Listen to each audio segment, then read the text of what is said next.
नमस्कार दोस्तों, pole star classes में आपका स्वागत है। और आज का जो क्लास है ये किसी विषय वस्तु पर लेकर नहीं है, बल्कि इस बार आप देख रहे होंगे यहाँ पर कि 12th class Bihar board exam 2025 जो भी छात्र 12th का इस बार एग्जाम 2025 में देने वाले हैं उसके लिए एक स्ट्रेटजी वीडियो है कि ये बचे हुए समय पर किस तरह से काम किया जाए, किस सब्जेक्ट को कितना पढ़ा जाए और किस तरह से पढ़ा जाए। अगर इस तरह से अगर आप इस चीज़ को अगर फॉलो करते हैं तो ज़रूर कहें कि आपको यहाँ से फ़ायदा मिलेगा। ये एक स्ट्रेटजी वीडियो है, अगर आप इसका पालन करते हैं तो आपको ज़रूर देखने को मिलेगा फ़ायदा। तो इसमें देखिए क्या है, आज ये 12th क्लास जैसे बिहार बोर्ड एग्जाम 2025 ये साइंस वाले के लिए बनाया गया है। साइंस में जो भी फिजिक्स केमिस्ट्री बायोलॉजी, पीसीबी मतलब होता है फिजिक्स केमिस्ट्री बायोलॉजी, और पीसीएम फिजिक्स केमिस्ट्री और मैथ्स दोनों के लिए बनाया गया है। तो हमने देखिए इसको पहले डे में विभाजित किया, जैसे कि शेष बचे दिन, कितना दिन हमारे पास बचा है, 130 दिन बचा है।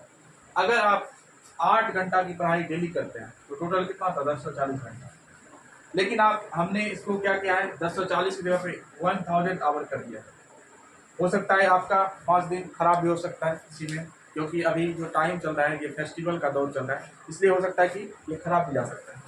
तो 130 दिन का प्लान है, इसमें से आप 8 घंटा पकड़ लीजिए डेली, तो 13 चलो तो 1040 घंटा होता है, जिसमें से आप 40 घंटा को निकाल देते हैं 5 दिन को। 1000 घंटा की अगर पढ़ाई करते हैं तो आप बहुत अच्छा कर सकते हैं। अब देखिए हमने इसको क्या किया है ये, लेकिन इसमें क्या है, आपका नवंबर तक नोट्स ये सिलेबस आपका कंप्लीट होना चाहिए। नवंबर तक एनी हाउ सिलेबस कंप्लीट होना चाहिए आपका। इसमें देखिए हमने क्या किया, 80 दिन, 40 दिन और 20 दिन, 3 भाग में डिवाइड किया इसको। देखिए 80 दिन मतलब ये पहला रिवीजन आपका 80 दिन का होना चाहिए। दूसरा रिवीजन क्या होना चाहिए, जब एक बार आप रिवीजन कर लेंगे तो दूसरा क्या होना चाहिए, उससे आधा 40 दिन का। और अंतिम देखिए फाइनल रिवीजन कितना रखे हैं, 20 दिन का रखे हैं। देखिए 80 40 120, 80 40 120 और फिर ये 20, यहाँ पर 140 हो जा रहा है। तो इसको क्या करेंगे, इसको 70 कर देते हैं। 70 40 110 और फिर 20 130, मतलब पहला जो रिवीजन होना चाहिए वो 70 दिन का होना चाहिए। मान लेते हैं पहले में क्या होता है, टाइम लगता है। अगर पहला रिवीजन हो जाएगा, दूसरा रिवीजन क्या होगा, उससे कम दिन होगा, 40 दिन में देख लीजिए। और अंतिम जो रिवीजन होगा आपका फाइनल जो जनवरी माह होगा वो 20 दिन का रिवीजन होना चाहिए। ठीक है, अब देखिए यहाँ पर ध्यान दीजिए आप कि हमने क्या किया, हिंदी को आप अभी कम से कम देखिए, हमने क्या लिखा है, हिंदी और इंग्लिश को अलग कर दिया है। हिंदी को लास्ट जब 2 मंथ बचेंगे, ज़्यादा आपको क्या करना, उसमें मेहनत करना। अभी थोड़ा मेहनत करेंगे।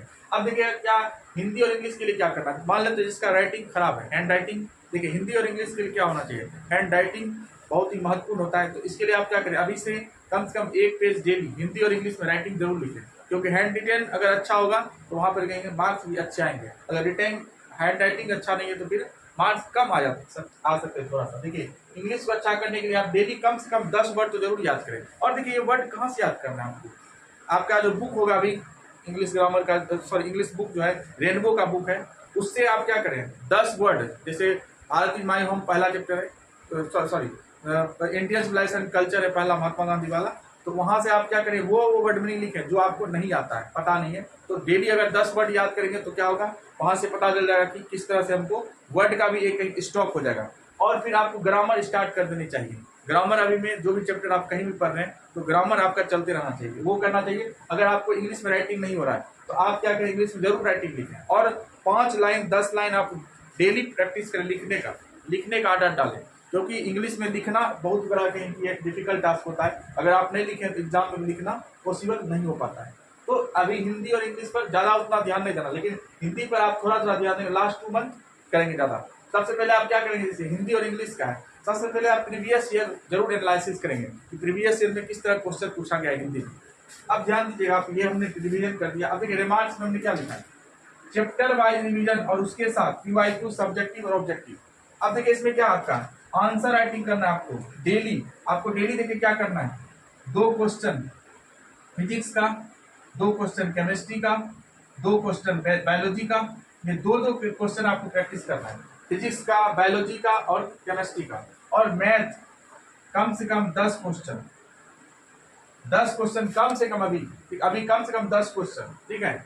और आप और भी बढ़ा सकते हैं मैथ को, लेकिन आपको फिजिक्स और केमिस्ट्री 2 तो करना ही है, ठीक है। 2 राइटिंग आंसर राइटिंग में लिखना है, 2 फिजिक्स, 2 केमिस्ट्री, 2 बायोलॉजी। अब देखिए यहाँ पे क्या है, चैप्टर वाइज रिवीजन करना, उसके साथ PYQ सब्जेक्टिव और ऑब्जेक्टिव।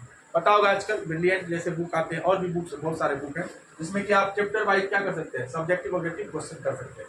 तो चैप्टर वाइज आपको रिवीजन करना, फिजिक्स का पहला चैप्टर, केमिस्ट्री का, चाहे बायोलॉजी का हो, रिवीजन करना है सबसे इंपॉर्टेंट चीज। आप देखिए फिजिक्स में अगर न्यूमेरिकल टाइप क्वेश्चन के लिए आपको क्या करना है, कॉन्सेप्ट को पढ़ना है, कॉन्सेप्ट पढ़ना और फॉर्मूला, ठीक है, फॉर्मूला को रेडी करना है, ठीक है। और उसके साथ और मात्रक भी आना चाहिए आपके साथ। जैसे कि हम छोटा सा एग्जांपल लेते हैं, जैसे कि आप फिजिक्स का पहला चैप्टर लेते हैं, ठीक है, जिसमें कि आपको पता होगा विद्युत आवेश है, ठीक है।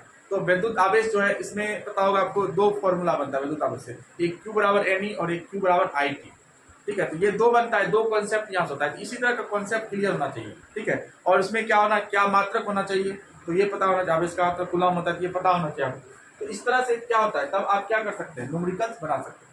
देखिए ये स्टैटिक क्लास, ठीक है, आप फिर से देख लें, शेष बचे दिन में कैसे क्या करना देख लीजिए। 1000 आवर्स की आपको पढ़ाई करनी है, ठीक है। और देख लीजिए सिलेबस नवंबर तक कंप्लीट होना चाहिए ताकि आप अच्छे से रिवीजन कर सके। पहला रिवीजन 70 दिन का, दूसरा 40 दिन का, तीसरा देख लीजिए 20 दिन का है।